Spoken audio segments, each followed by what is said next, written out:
What's going on, guys? So it's been 2 weeks since I gave you time to ask questions on my Q&A video, and actually nobody's asked any new questions in like a week. So obviously people aren't seeing that video anymore. So I'm gonna go ahead and just get over the ones that I do have.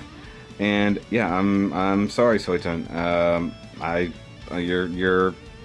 Your comments are all blocked, buddy. So we don't see those anymore. Now, as of right now, because it was a 500 subscription or 500 subscribers video, currently we have 536 guys. That's crazy to me. Like, it just, I cannot believe we have so many comments going on. It's just, it's crazy, or so many subscribers. I'm sorry. I'm trying to pull everything up here, and things are being difficult, surprisingly. Let's see if I go this way, what happens. Oh, that's so much easier. Sorry, I'm trying to read the questions off of tablet, of all things. It's like, I was going to use my computer, but it was taking up too much space. So we're going with the tablet here. So there's quite a few questions here, actually, from different people. We've got Jetfire48, we've got Marvel Land DC 379, a few people I've never heard of, a couple silly people. So we're just going to go through all of these things, kind of like how I did before. But first and foremost, guys, I'm going to thank you all, because you're the subscribers, you're the viewers, you're the ones who make this channel keep moving forward. Without you, I wouldn't have a reason to keep doing this. It's your views, it's your comments, your everything. You're checking out my live streams, everything like that. That's what keeps me going. And as for the logo design, nobody's actually sent me any, with the exception of one person who's been working on it. Got some interesting ideas. Nothing finished just yet, and I appreciate the effort. I do. So let's go ahead and get into some questions. So right off the bat here, we've got Adara Lanton, good friend. He asks, here's something I've always wondered but never asked. What made you pick the static noise for most scene or segment transitions? And realistically, it was kind of a fun transition. Like the software I use has all kinds of different transitions, fades, and everything like that. But I wanted to go with something kind of more old school. You would see static, when you go to change channels, when you first turn on a TV, whenever you're, clicking through the channels of an old school TV. Nothing new, no digital tuners, nothing like that. So the static idea, it just it worked for me. I dug it. I like the sound of the static. I like the way it fades in through the thing. So, I mean, it's just all it was. Not a major thought process behind it or anything like that. I just wanted to do something different. Almost nobody does static transitions. Now, Imgo does it at the end. He does a full static screen before he goes into his little skits at the end.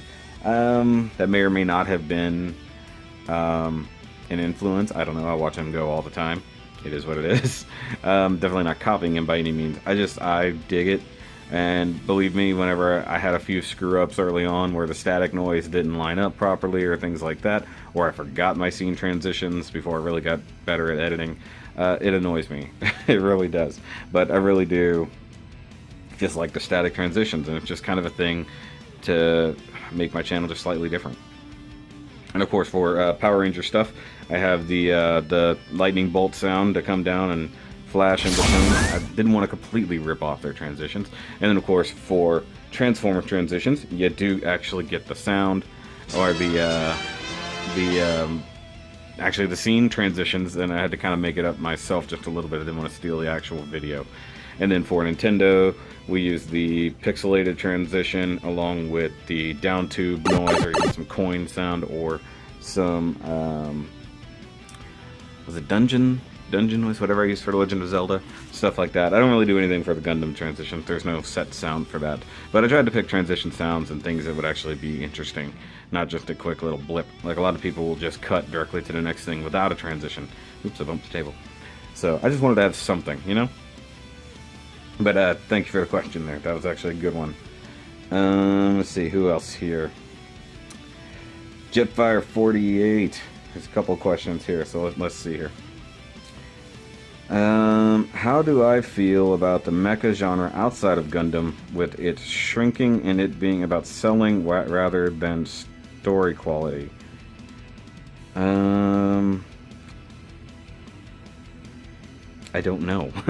It's kind of hard. It's kind of hard to say. I don't watch a whole lot of mecha anymore, realistically. Of course, growing up, I watched Voltron, technically Power Rangers, even though that's more, I think, what, Tokusatsu. And I mean, there's plenty of mecha series out there. Knights of Sidonia, well, obviously Evangelion, which I haven't seen. I was thinking of Aquarion, things like that.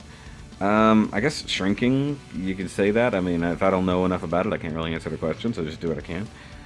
Story qualities, those just drop off anyways, regardless, because people aren't interested anymore. That's kind of the problem. It's really hard to hold an audience's attention. I mean, no offense to you guys who are watching my videos. I make 30-minute videos. I'll even make short 15-minute videos. The average watch time on my channel is under 5 minutes, which means nobody is watching any of my videos for really over that amount of time. So think of it this way. If you're making an entire series of a show and people are maybe watching only for, 10 minutes out of a 30-minute episode, they don't bother making the story last. They make flashy stuff, the mecha transformation, things like that. They make that stand out more than anything, and the story itself will suffer. Of course, Gundam is perfectly well guilty of that. Pandering realistically to the toy sellers, it happens. But they somehow still integrate a story. Now, it's just all TV, all movies, with the exception of some very good directors and writers who actually put in the effort to make things better. Actually, I had a couple discussions this morning about American TV, cartoons in particular, that don't have the depth of story or anything like that. The person was actually asking, what shows do you know of that are American that have that kind of depth of story that a lot of Gundam or other anime has? And my first go-to was Avatar: Last Airbender and Legend of Korra. Amazing depth of story, amazing character transitions, adult storytelling within something that seems like a kid's story. Mind you, this isn't mecha by any means, except for the giant mecha at the end of Legend of Korra. Same thing with Ninja Turtles, the new Nickelodeon series. While it seems very kiddie on the outside and has a lot of kid-friendly humor, it deals with a lot of adult situations, or not situations, but adult themes, realistically. And even you encounter death fairly often in that show. Same thing with the new Legendary Defender Voltron series. Very good mecha, very good story, amazing animation, and of course it's done by Studio Mir, who also did Legend of Korra. So it makes sense that there's a lot of the same aspects in there, even though the Mike and Brian, the guys who actually wrote Legend of Korra and Aang, aren't there for that. But that's basic. That's as best as I can answer that question there, Jetfire. I think that basically all mecha has only existed to sell toys, all the way back to Transformers. Transformers was literally made from Diaclone, which was a toy line. So it was made to sell toys. That's exactly what it was for. That's true all the way up to today, all the way up to the Bayverse, all the way up to this thing. Though realistically, this was the only version of this toy that exists from that video game. So that doesn't necessarily apply. But this little guy, definitely, this does. Everything here except for Squishy is essentially made to sell a product. That's everything is just a really long toy commercial, or a Gunpla commercial in the case of a lot of those things. Let's see, you also were asking what Gundam mangas you want to get an anime adaptation that isn't AOZ, Advance of Zeta, Crossbone, Glory Loser, Frozen Teardrop, or Sentinel. Really? Okay, one, I don't know the Gundam mangas that well, so I can't just list one off.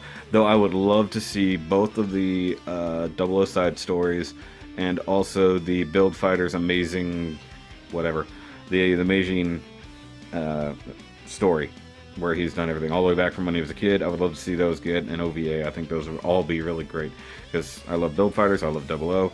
Those are the things I know about. I would also like to see the Abio side story, even though it's not super in-depth. I would like to see the Moonsteel, or Gecko as it is, get made in there, because it would be awesome to see Astaroth fighting. I think it'd be great, especially if they are kind of referencing the things that are happening with Tekkadan and all that. I would love to see that. And excuse me, I'm thirsty from all the talking. And any extremely obscure designs that I love and want a kit for. No clue. Really, I have no clue. There's almost nothing that's that obscure that I would want a kit for. Something I would definitely want a kit for, and it comes from the 00 line, would be the Jin Cannon. And, you know, that's their version of the Jim Cannon, or the gun cannon.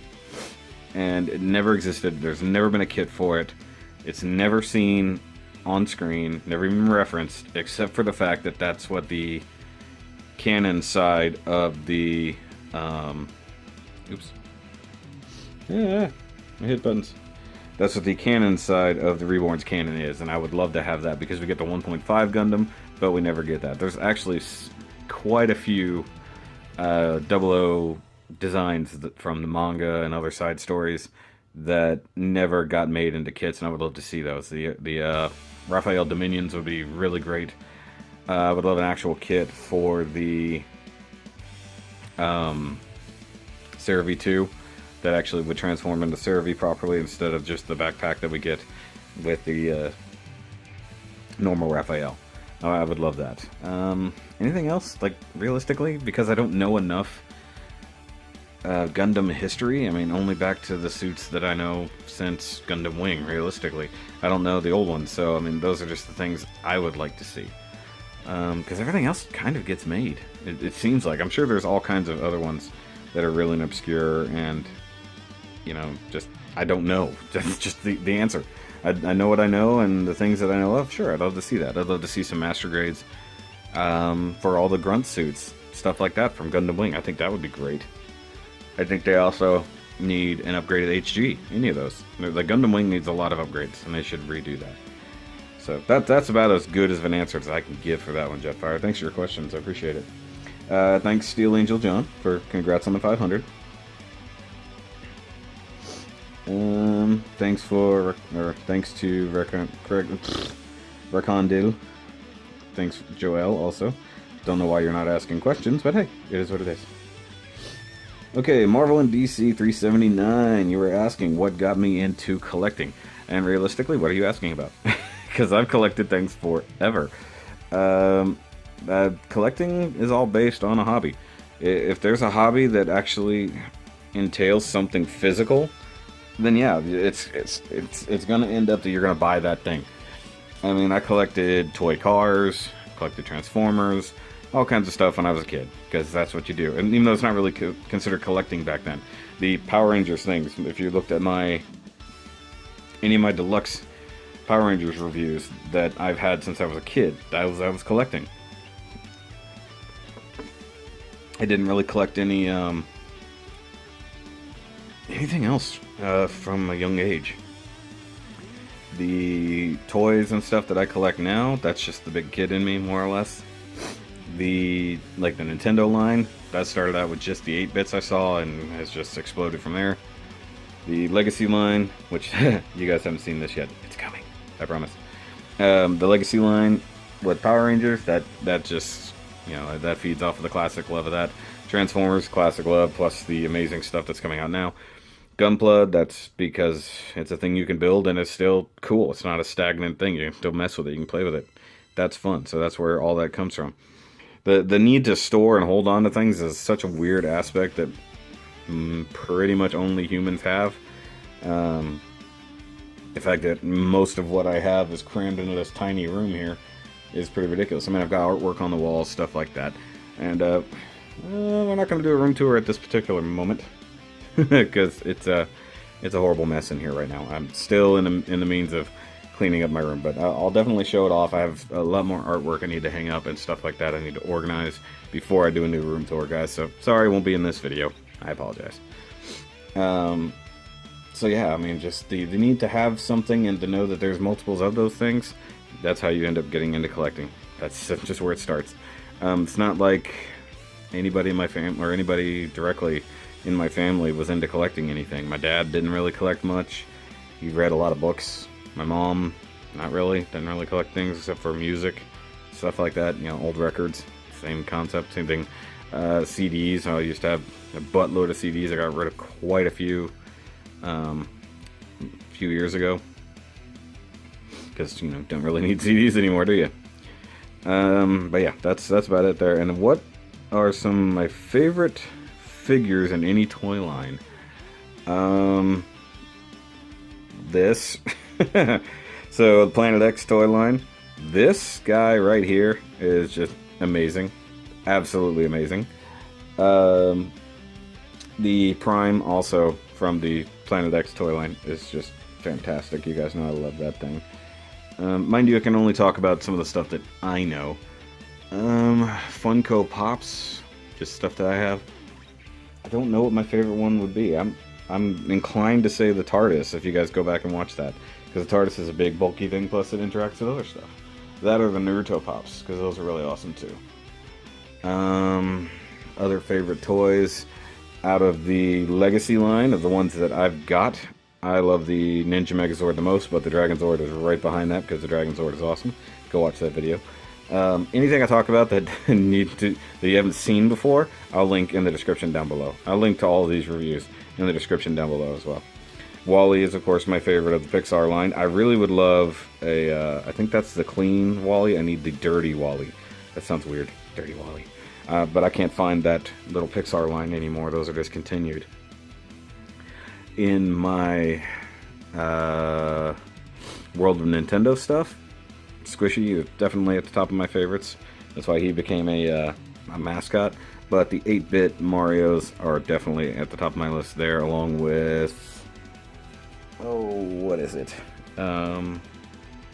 Probably something like the Chain Chomp, because it's just fun and it's just cool. It can roll around and it's interactive a little bit. But also it's funny, yeah, even out of those lines, the bad guys seem to be a little bit cooler than the good guys. I do appreciate that. Just thinking other toy lines. Let's think here into Titan's Return.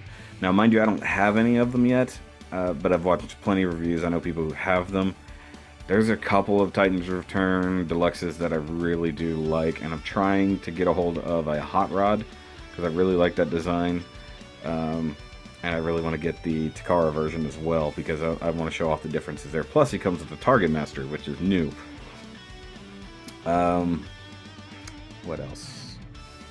Oh, let's see here. The MP Transformers.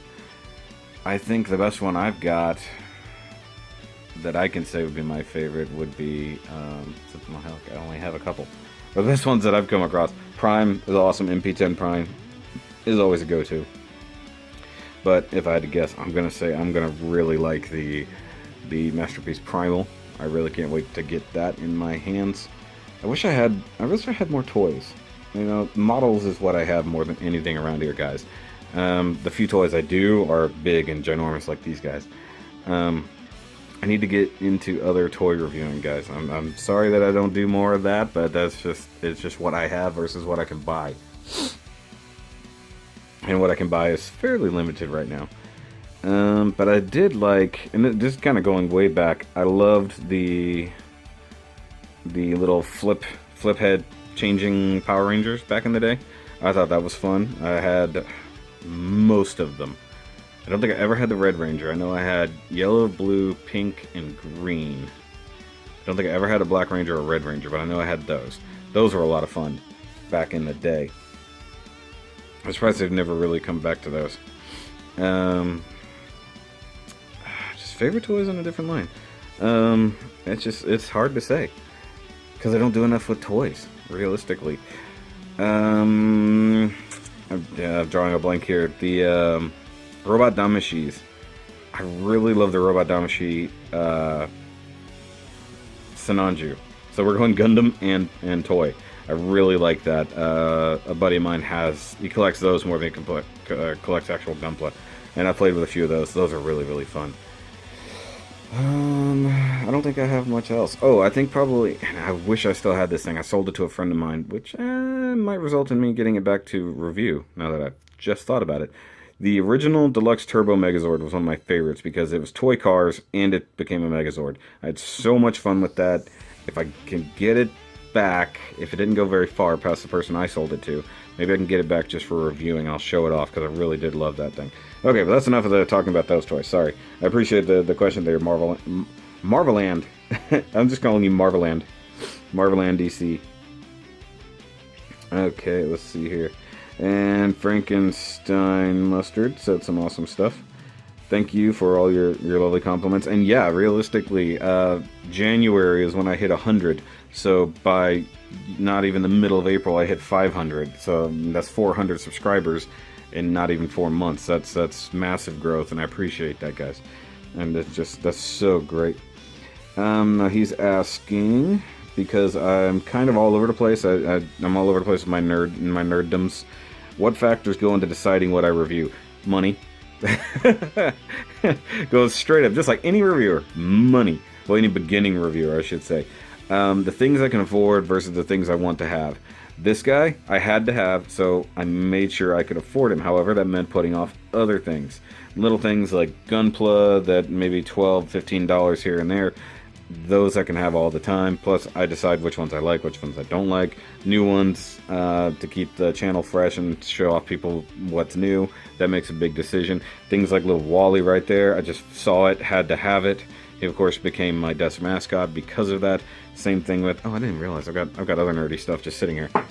Same thing with this the stone that I picked up at Anime Matsuri. I just realized I don't know where the Poe is. That's not good. I was like, I know I have a thing full of small stuff here somewhere. I gotta figure out what I did with it. Like I said, my room's a mess right now. Basically, if I like it, if it has anything to do with the fandoms that I love, you know, say like Legend of Zelda, Nintendo, any of that stuff, I find it's cool and it's cheap enough that I can afford to get it without, you know, struggling, sure, I'm gonna buy it. I'm gonna review the crap out of it. I'm gonna show you guys, because I know there's things out there that people pass up all the time. That World of Nintendo line, if I didn't show that off, I guarantee you not a lot of people know what they are. And I know this because of all the stores I shop at. They don't move. Most of the time they stay on the shelf. There's 2 or 3 Walgreens that I hit on a regular basis that have the exact same ones sitting on the shelf. They have not changed in months. And that's sad to me. That a great toy line like that, nobody pays attention to. If they're Walgreens or Walmart, whatever, that's those kind of things. Now, I stopped doing the blind box reviews because nobody seemed to care. Now, mind you, that was early on. So I was doing the blind box sci-fi nerd stuff like that. Nobody's ever really watched those videos, so I quit doing them. That's just the end of that. I quit reviewing anime episodes because nobody was really watching them. Plus, I kept running into copyright problems. If I can't show you something on the screen, it's really hard to keep somebody's attention. I get that. That's why at least this stuff is here. Yeah, I mean, it's just, honestly, it just comes down to what I can afford versus what I think is cool. Because so many things I think are cool, can't afford them. Like, I want that Soul of Chogokin Megazord. I might have to sell a leg or something to get that guy, because $300 as it is. It's beautiful. Hopefully there will be around for a while so that I can save up some money for that. I've got a lot of other things right now going through. I think I've got like about a almost $200 Gunpla order just sitting and waiting. You know, it will come when it comes, and I'm scared about when it does, because whether or not I have the money for that when it does hit, you know, because it's a pre-order. They take the money when they come in. So Soul of Chogokin, I want that. There's another third-party Transformer I absolutely have to have because it's amazing and it's one of my favorite characters, and it's way better than the original release ever was. I need that. Toys and collectibles are getting so much better now with the ability to make something in 3D on a computer and then print it out for rapid prototyping and then making it into a real thing. It's amazing technology that we have now versus what I had when I was a kid. That's why things like the Legacy line over here are so far superior to what we used to have in detail work and stuff like that. It's amazing. Same thing with things like this. This is amazing compared to Transformers from when I was a kid. You would have never seen anything like this. Even the G1 Trypticon, nothing like that. So that's kind of the thing that, like, you know, what kind of factors into that. And let's see here, what else did he ask? Alright, so Frankenstein Mustard also was asking, there seemed to be a bit of natural progression on this side watching older reviews compared to now. Is there an abandoned idea, i.e. the Nerdcast, unproduced review or segment I would like to revisit? The Nerdcast I want to bring back, technically speaking. It's never gone anywhere. Literally, it's never advanced past the first episode.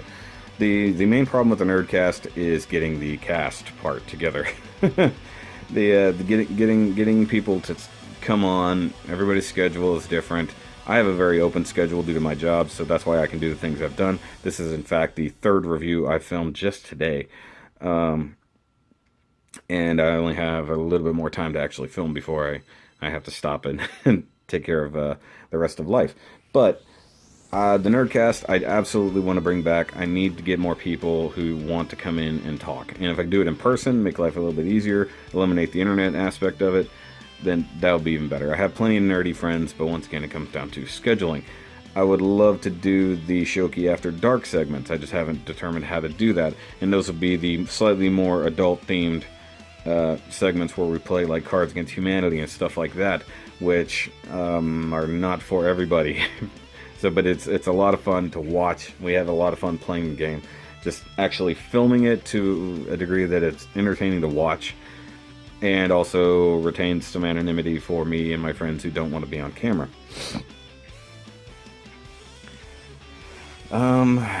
As for other things I'd like to redo, or go back to maybe doing, I don't know, maybe the blind boxes. If there's actually an interest in opening blind boxes, that's fine. The problem with that is now I have a buttload of little collectibles that I honestly don't care about. They're just chilling around, taking up space. And space is at a premium around here in the Shoky Cave. So, there's not a whole lot of other things. I mean, like, anime reviews would be fun to do again. I have to be able to use the footage, and it's so hard to do without getting a copyright strike. If I can find the actual quote-unquote formula for doing it without getting a strike, I will do that. I enjoy talking about the anime, stuff like that. I might do live streams for that, so that you guys can talk with me, so to speak, and we can talk about an episode or an entire show, stuff like that. I think that would be a little bit more fun. Trailer reactions, I enjoy doing that. I love watching a trailer and reacting to it, stuff like that. So might go back to doing that. Right now, just reviewing Gunpla and toys and stuff like that is almost a full-time job. Not in the pay, but in the sense of how many hours I put in doing it, guys. I don't think you honestly get it, because usually you guys are watching a review that I either filmed anywhere between 2 days ago to 2 weeks ago. And I am, if I film 2 or 3 a day, edit them, pump them out, to make sure that there's always something for you guys to watch. Even now, I'm filming this on Wednesday. This isn't coming out until Saturday. I wanted to do it now because I figured there's no other questions coming in. There haven't been. And I'm sorry if I miss your questions because you were past this deadline. If I can add it in later on before the end of the video, I will do that. We'll just see what happens. But I try to make sure that my schedule is always filled with something to do. Something to look at. And when it comes down to inserting things like reviewing an anime, stuff like that, I'd have to find the time to do it without taking away from even more of my life. It sounds weird, but I'm alone most of the day. The wife, girlfriend, however you want to call her, she's got the full-time job. I have the part-time job that pays more money than she gets. So that's why I can do the things I do. That's why I have the free time I have. So, I'd have to find the time in the day to complete the reviews, do any builds, and then try to sit down and maybe review something like that. I would also love to do movie reviews, because I see a lot of movies and I'd love to actually talk to people about them. But that can fit into the Nerdcast, if the Nerdcast could turn into a regular thing again. And it's not something that I have to revisit, but I want to get more Shoky Builders showcases going. I have a few people on the line. It's just, they live in a different city. It's a little harder, obviously, to get together to have those, to do those things. It's not impossible, it's just harder to pull off. So hopefully in the future, in the very near future, that can take off a little bit more. I mean, it's not like I don't know talented builders that I can show off their stuff. I also get weary of having to show off everything I have, and I will eventually run out of things in the display to show you guys. There will be nothing but new builds, and that's when it's going to get difficult, because then I have to start cranking out builds every other day. And that's going to be the hard part. But that's all on me. So, actually, you know, I'm going to ask you guys that. Is there anything I've done in the past, if you've been around long enough, or if you've gone back and watched my older videos, is there anything you'd like to see me actually bring back, or see me do more of? It goes on you guys, because all I can do is the same stuff over and over until somebody says, hey, I want to see this. And then if I can accommodate it, I definitely do. So let me know that. What's something that you'd like to see come back to Shoky reviews?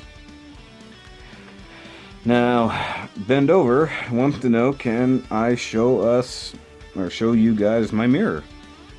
Sure. Was it everything you'd hoped it would be? Okay, what else we got?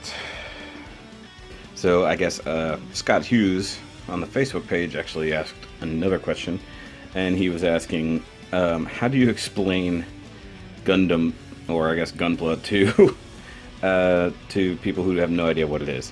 That's a hard thing, honestly, because I had to do that when I brought some people over who had never seen my collection or anything like that, and I basically explained, because the question that was asked from those people was, are these Transformers? And I said, well, some of them technically are, because they do transform, but I said, for the most part, Gundam, of course, predates Transformers by a few years.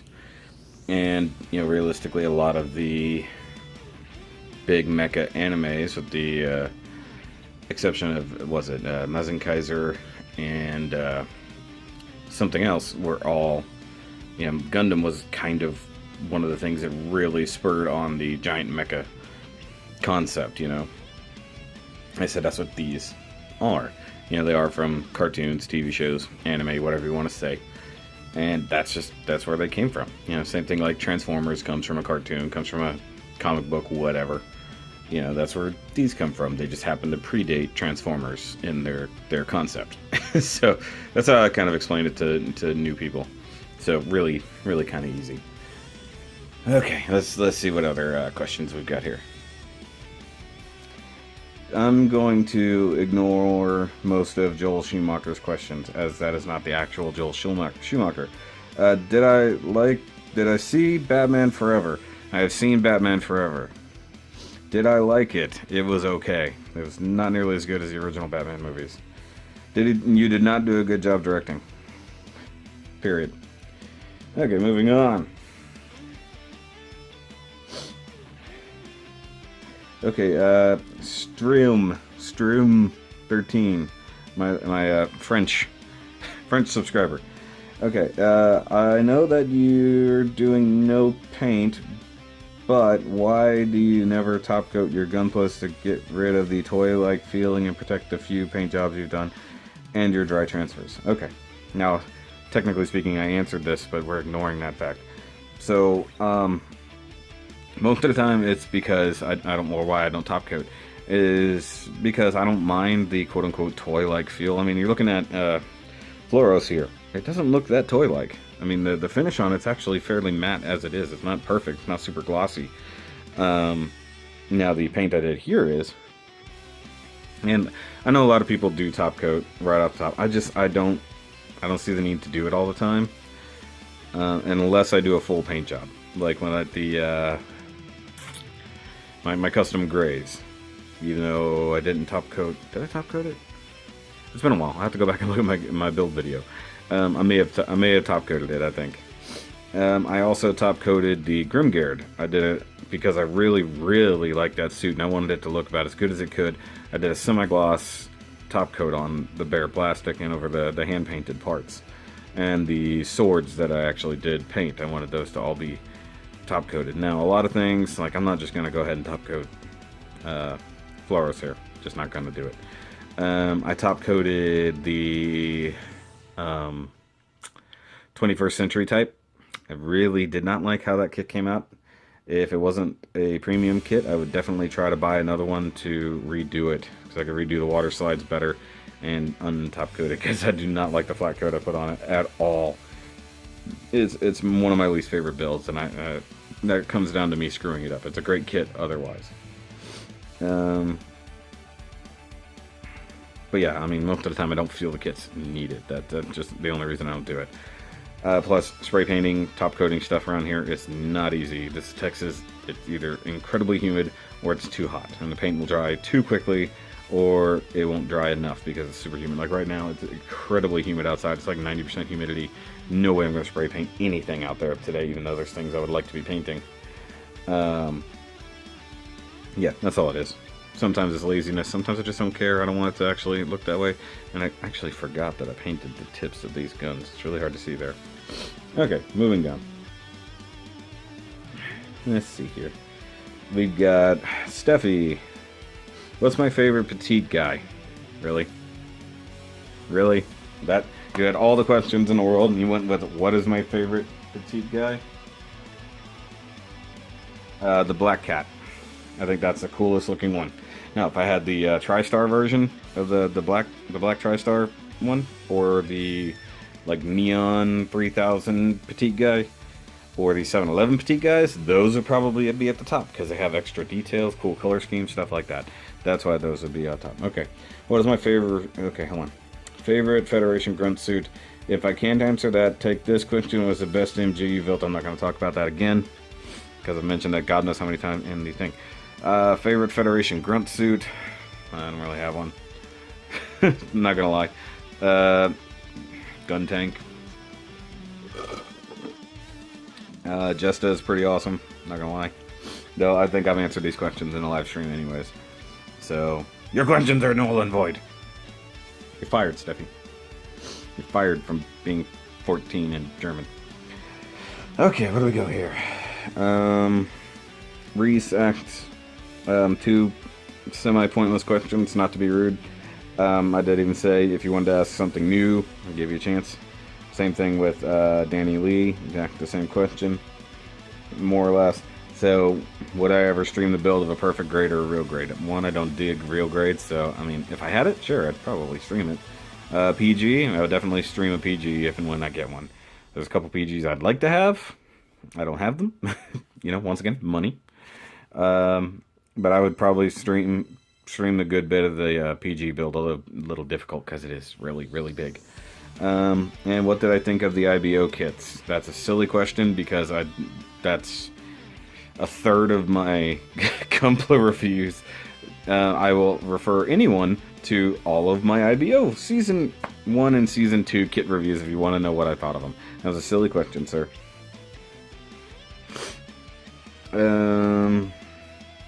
Okay. I didn't even notice this, but Danny Lee, well, he was asking what my favorite IBO kit design was. Basically, if you want to know, watch my reviews. That clearly will state this is pretty much one of my favorite kits. Like this. Floros is one of my favorite IBO kits. Grimgard, one of my favorite IBO kits. They're some of the coolest ones, some of the best ones. I like normal Barbatos Lupus. I think it's a great looking kit. I love the Hugo. You guys know I love the Hugo. I mean, you can watch my top 5s. Which I will be doing a top 5 IBO kit when I finish my IBO line. Or at least the main line. I'm not going to count the P Bandais necessarily unless they're specific. You know, like they're necessary to it. Those will get in there. Which realistically is going to set that list back a few months now that I'm waiting on P Bandais of those to come out. So that's real simple there. But Danny Lee also did go ahead and ask a new question. I gave him a chance. And he said, what would I recommend for a decent but not very advanced builder? any HG kit. Not gonna lie, any HG kit is really good. The entire IBO line worth getting for the most part, except for the region lays. If you're a good kit, if you want, or let's see, you can definitely do if you're good. I mean, I'm not an advanced builder by any means. I'd call myself above average, if that. You know, I do straight builds with detail work, guys. I'm gonna be totally honest with you there, Danny. Anything I've built, for the most part, is right in your wheelhouse, if that's what you're asking. If you're not a very advanced builder, I'm not a super advanced builder. I'd say almost anything I've built and reviewed so far is all right there. I mean, nothing is that daunting. There have been some really heavy builds. Some of them, it's just a lot of work. It's not hard, it's just a lot of work. If you're willing to put in the work, it's not that bad. And that comes down to a whole other argument I'm not going to start. But there's quite a few MGs that are really, really good.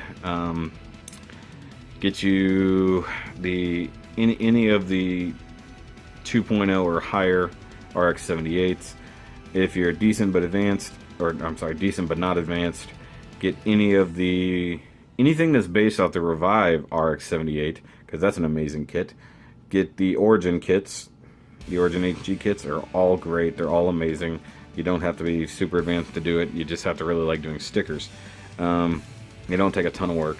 They're fun kits, and they come with a lot of options. That's why I like them. Same thing with the IBO kits. I always recommend the IBO kits for any level builder. So you take what's there, and you can take it up a notch if you want to. If not, you can leave it at the base level. That's always up to the builder, guys. So, you know.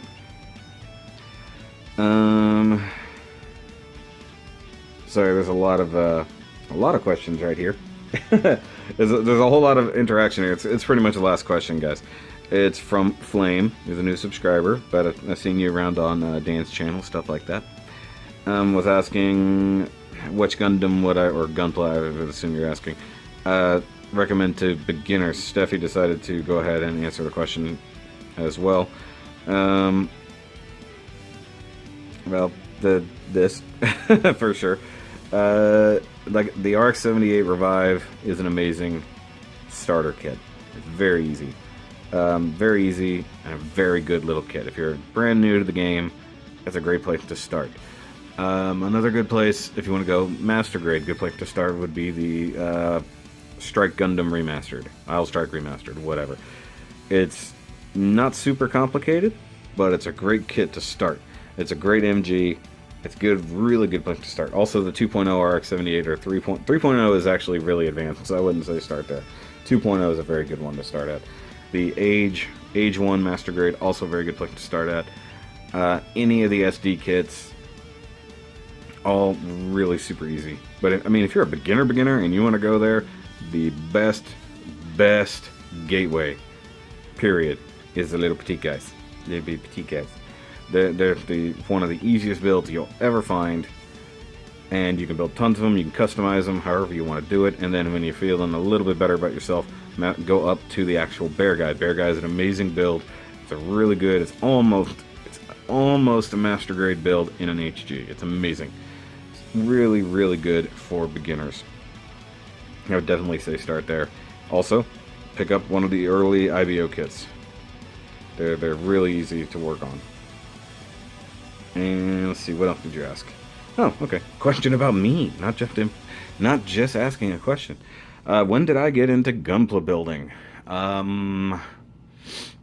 What year was it? 2012? Possibly? 2013? Probably 2013 if I had to guess. I'd really have to go back. I'd have to look. I know it was at least 2013 because that's when I was going through some major life changes. Found myself with way more free time and way less anyone to answer to, if you catch my drift. So, as a hobby, because I was watching Gunpla Build Fighters, or Gundam Build Fighters, whatever, I was watching that show, the first season, and that let me know that Gunpla was a real thing. I didn't realize that up until that point. I was like, whoa, hold on. This isn't just about a cartoon. They're talking real. This is a thing. I didn't realize it. I had seen Gunpla for years. I didn't realize what they were. I thought they were toys or something like that. I didn't realize they were model kits. And I talked about it before. I was a model builder in my teens. I built cars, planes, a couple boats here and there, that kind of stuff. So I built models before, but always glue together models, no snap togethers. So Gunpla coming along and it's full on snap together. You got some sticker detail, and you just roll together with something that awesome that can be posed and all this. Heck yeah! So I got into it, and I've mentioned it before. My very first Gunpla build was the Master Grade 00 Riser, which is a heck of a place to start. But because 00 was my favorite, that's where I wanted to start, so that's what I did. So yeah, I mean, essentially, I think if I'm totally on it, I believe I started in 2013. I don't think it was 2012. I'm pretty sure it was 2013. So yeah, I think I got into it in 2012. Like, I was like, okay, this is a thing, and then I started in 2013. So I'm pretty sure that's what happened there. And unless any questions come in the next couple days, that's gonna be it, realistically. I did get one other question on my Facebook post about it, but it was a silly one. It was, why is Gunpla so awesome? And I just said because. Because it is. Gunpla building is awesome. I mean, I talk to you guys enough on a regular basis through the live streams, so it's kind of like, you know, the Q&As are fun, but there's a lot of new subscribers, a lot of new people around, and I hope this, you know, gave you a kind of an open window into me a little bit more. Like I said, I can do a room tour after I get my room straightened up. I mean, it is an absolute mess right now. I've been going, you know, between reviews and trying to get a new display set up, everything is scattered amongst my room, and honestly, I'm not going to show it off. It's just that filthy. Plus, there's new artwork I want to hang on the walls and stuff like that. So that's, you know, I want more to update with it than essentially, here's the same room, there's just more of the same stuff. There's new things I would rather show off now that I actually have them. But I appreciate the question, guys, and I always appreciate y'all watching my videos. Anybody who's new, of course, who doesn't know that, you know, I live in Texas, just Houston area. That's where I'm from. Oh, it's been here. So, you know, a lot of the Houston area builders know me. We hang out on occasion. Hopefully, this video is going live Saturday. Excuse me. I will actually be going to a build night tonight, hopefully, if the day goes well, to meet a bunch of new builders and maybe even have a small building competition. You know, I'm going to try to video if I can, and I hope I can get that together for you guys. So that's going to be it for this Q&A video, guys. I appreciate all the new subscribers. We're almost we're over the halfway mark to 550. That's impressive. I think probably within the next 2 weeks of this growth, we'll probably hit 550, 600. Loving that. Now, I'm probably not going to do anything for 750 because I don't really have anything going, because I want to do a giveaway at 1,000. So if you guys, you know, more people who would like my videos, you know, share it. Share my stuff with those people. You know, let people know the good that is Shoky Reviews. And probably going to have some more collaborations maybe soon with Dan the Plastic Man and those guys. We have an MS report hopefully coming up very soon after the Shizuoka convention, whatever. Shizuoka Gunpla show. Hopefully we will have something to talk about then, but that's still kind of up in the air. We'll see what happens, guys. And I will have more of the same content every day for you guys. Remember, as always, keep on nerding, keep on building, and let's keep building this community together, guys. And I'll catch you, as always, on Master Grade Monday. See y'all then.